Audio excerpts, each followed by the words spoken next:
No, Mike Morales is not playing a game of hopscotch or take a giant step.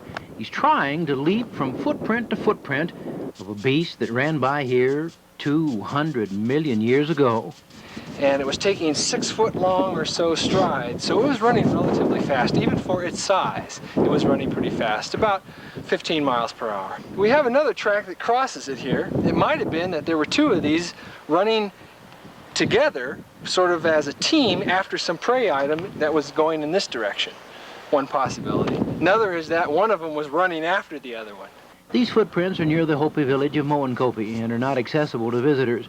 But more impressive, and where you can go and see them, are the Dinosaur Tracks just off US 160 near Tuba City. Here, Mike Morales, the curator of geology at the Museum of Northern Arizona, sort of paints the footprints with water so they show up better. Well, this footprint is about almost a foot maximum length from the tip of the middle toe to the back of the heel area. And it shows really clearly claw impressions at the end of each of the 3 toes. At the time that these tracks were deposited, this was probably a relatively flat area locally. It was probably somewhat wetter than it is now. There were nearby streams and rivers. There was probably a rain and water had collected in a nearby depression. Animals, dinosaurs, both plant eaters and meat eaters, would have come down to drink water, and they walked on the mud and left their footprints in the mud.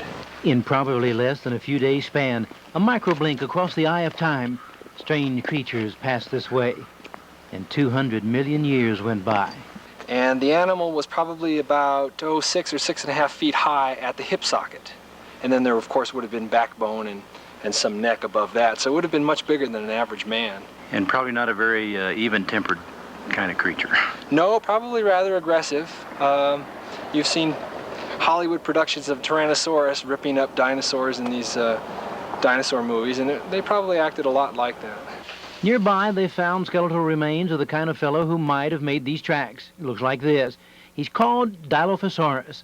Hard to imagine tracks still here, left by a beast whose species lasted 140 million years, then just disappeared.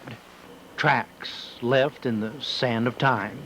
This is Bill Leverton, News Center 10 on the Arizona Road.